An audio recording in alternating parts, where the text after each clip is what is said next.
नमस्कार विद्यार्थी मित्रांनो, पोलीस शिपाई भरती 2022-23 संदर्भातली जी भरती प्रक्रिया राबवली जात आहे तर त्याच्या संदर्भातलं 10 जून 2024 रोजी बीड जिल्ह्याचं पोलीस शिपाई भरती संदर्भातलं आलेलं जे अपडेट आहे त्याच्या संदर्भातला अपडेटेड व्हिडिओ मी तुमच्यासाठी घेऊन आलेले आहे। बीड जिल्हा पोलीस दलाच्या स्थापनेवर 164 आणि पोलीस शिपाईचे 5 चालक पोलीस शिपाईचं 1 पोलीस शिपाई बॅट्समन जागेसाठी पोलीस शिपाई भरती आयोजित करण्यात आली आहे। तर पोलीस भरती 2022-23 दिनांक 19/6/2024 पासून सुरू होत आहे। त्यामध्ये खालीलप्रमाणे कामकाजाचे नियोजन व वाटप करण्यात आले असून सदर पोलीस अधिकारी व अंमलदार यांनी त्यांचे नावासमोर दर्शवल्याप्रमाणे कामकाजाची पूर्णता दिनांक 10/6/2024 पर्यंत करावी, पूर्तता 10/6/2024 पर्यंत करावी यासाठीचं आलेलं हे संपूर्ण अपडेट आहे। जिल्हा पोलीस शिपाई भरती 2024 संदर्भातलं अपडेट आहे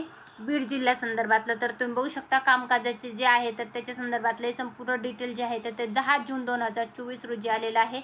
उमेदवाराची जे 100 मीटर 10 आणि 800 मीटर महिला उमेदवारासाठीचं, तसेच पुरुष उमेदवारासाठीचं 1600 मीटर 800 मीटर आणि 100 मीटर जे आहे तर त्याच्या संदर्भातलं आलेलं हे संपूर्ण अपडेट आहे। तर पोलीस भरती बीड जिल्ह्या संदर्भातलं आलेलं हे संपूर्ण अपडेट होतं। तर तुम्ही कुठल्या जिल्ह्याचा पोलीस भरती संदर्भातला अर्ज केलेला आहे ते तुम्ही कमेंटमध्ये सांगू शकता। हा व्हिडिओ तुम्हाला कसा वाटला तेही कमेंटमध्ये नक्की सांगा। व्हिडिओ आवडला असेल तर व्हिडिओला नक्की लाईक करा। अशाच प्रकारची माहितीपूर्ण व्हिडिओ पाहण्यासाठी चॅनल सबस्क्राईब करायला विसरू नका। धन्यवाद।